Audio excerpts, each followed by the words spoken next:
you're doing very well. In today's video I'm going to be showing you how to make this really easy stripy book sleeve. So for this book sleeve you're going to need at least 2 different colours of yarn. I'm using a double knit yarn. This one is from Mariner Yarns and this one I just bought in a charity shop. But yeah, this is both double knit and I'm using 2 different shades of green for this. You can use as many different colours as you want because this is a striped book sleeve. I'm just going to be using 2 just to show you it in more of an easier way. You'll also need a 3.5mm hook. You could also use a bigger hook if you wanted your book sleeve to be slightly more of a mesh style, or a smaller hook if you want more of a tighter stitching.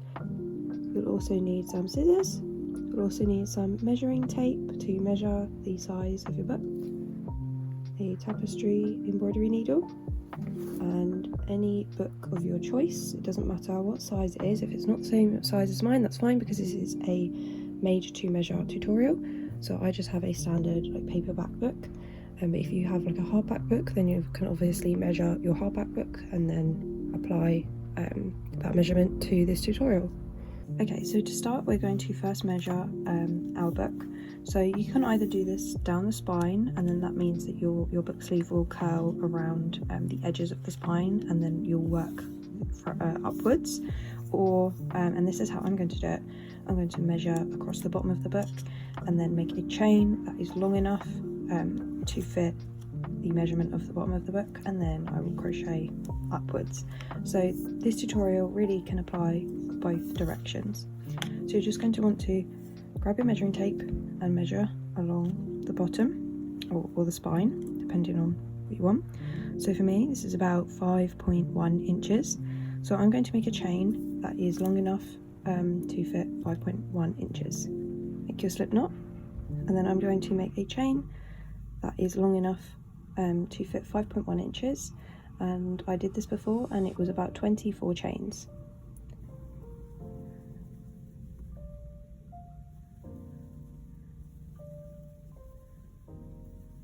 So I have my 24 chains, and I'm now just going to check that this measures across the bottom.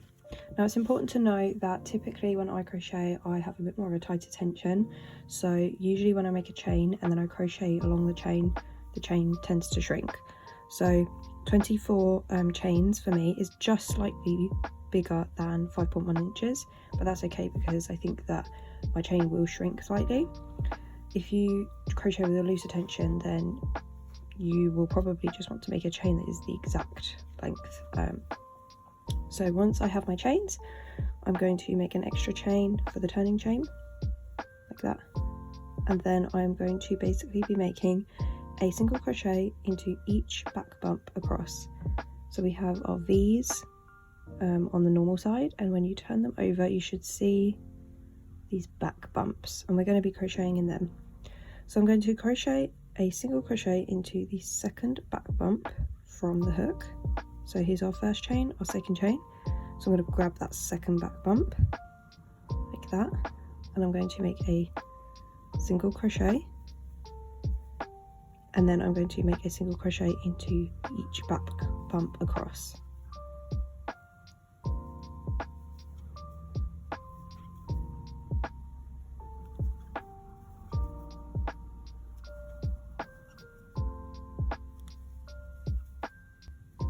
So I've just made a single crochet into each stitch across the row.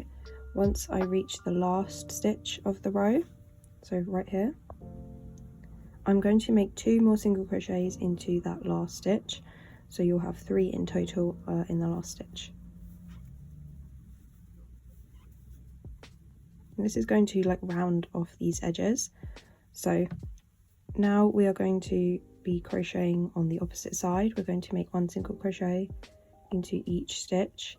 We're going to single crochet until we get to the last stitch of the row, which should be the 24th stitch, and in that 24th stitch you will be crocheting 3 single crochets into that stitch.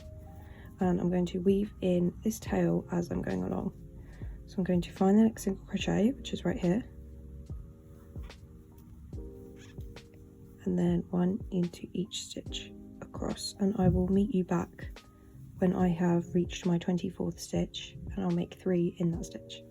Okay, so I've just reached my 24th stitch, and now I'm going to make 3 single crochets into that stitch.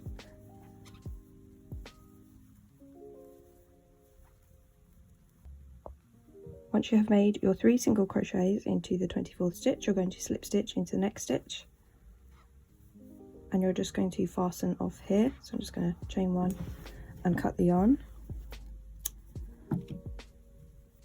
Okay, so we're now basically going to start our new row with our new colour. So we're going to be starting our new row into the top of that 3 single crochet cluster. So I'm just going to insert my hook right there so that I can pinpoint where I'm going to put my new colour. I'm going to grab the new colour, which is my light green, and make a slip knot. I'm going to join the new colour in this spot.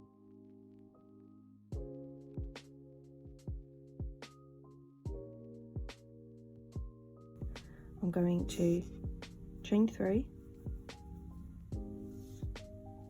and that counts as a double crochet. We're now going to make 1 double crochet into each stitch around, and then once you reach the end here, you're going to slip stitch into that top chain 3. So I'm going to make my first double crochet, and I'm weaving in the ends as I go, and then my next double crochet,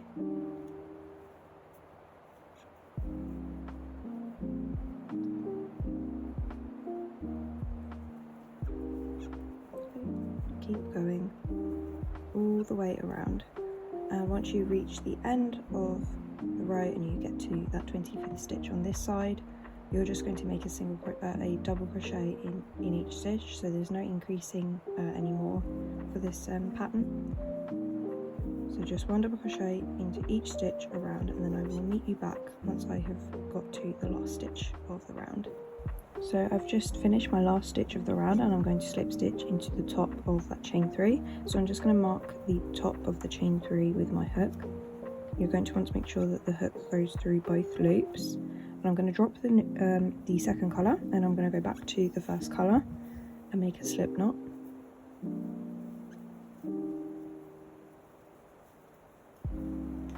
And then I'm going to basically do the exact same thing and make a slip stitch through the both loops with the new colour.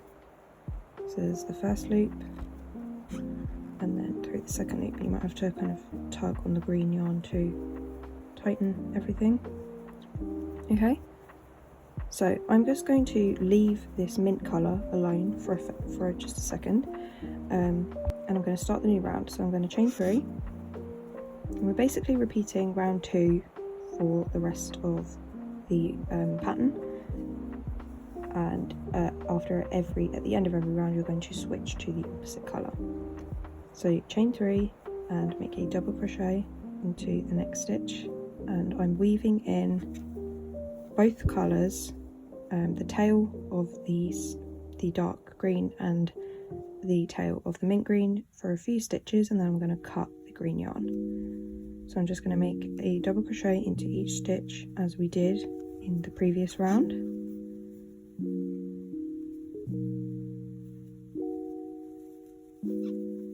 Like so. I'm just going to tuck these ends in.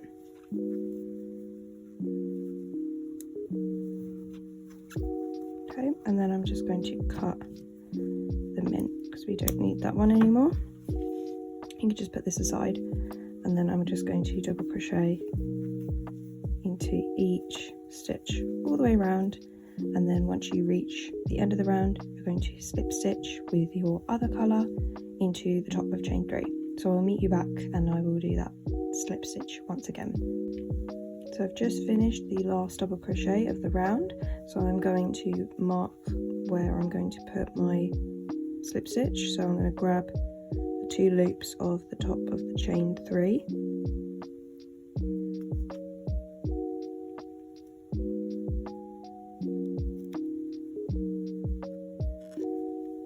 and then I'm going to make a slip knot with my other colour,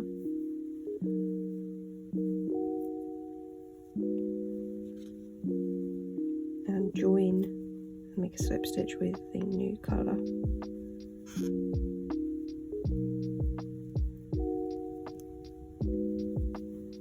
You can just pull on the strings to kind of tighten it up. Okay, and then you'll start your round of 3. So basically you're just repeating row 2 all the way up until you reach the top of your book, so the height of your book. So I will come back and let you know how many rows I ended up doing altogether. So I've just finished my last row. I'm about to slip stitch back into the top of the chain 3. I ended up doing 19 rows in total of double crochet. So I'm now going to show you how you can finish the round. So I'm going to slip stitch into the top of the chain 3 as we've been doing.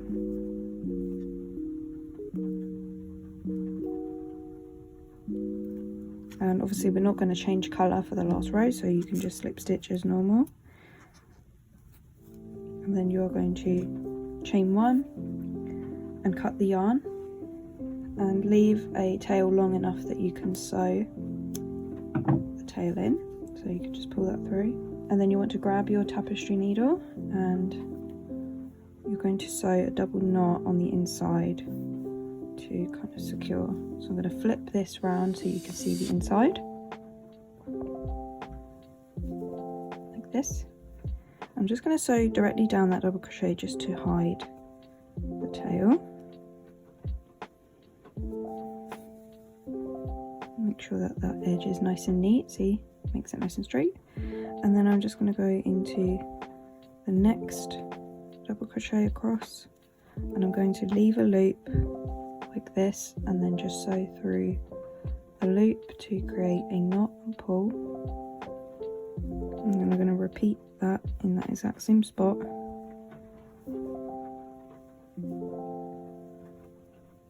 Like that to make a double knot. And then I'm just going to sew a few areas just to make sure that it's secure in different directions as well.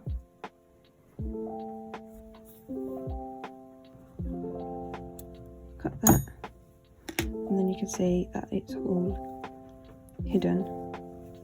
Okay, so that is the book sleeve all done. I'm now going to show you what it looks like when you put your book in it. Thank you guys so much for watching. If you enjoyed this video, please consider giving this video a thumbs up and subscribing. And if you have any suggestions of what you'd like me to make next, please feel free to leave them in the comments below, and I will see you in the next one. Bye guys.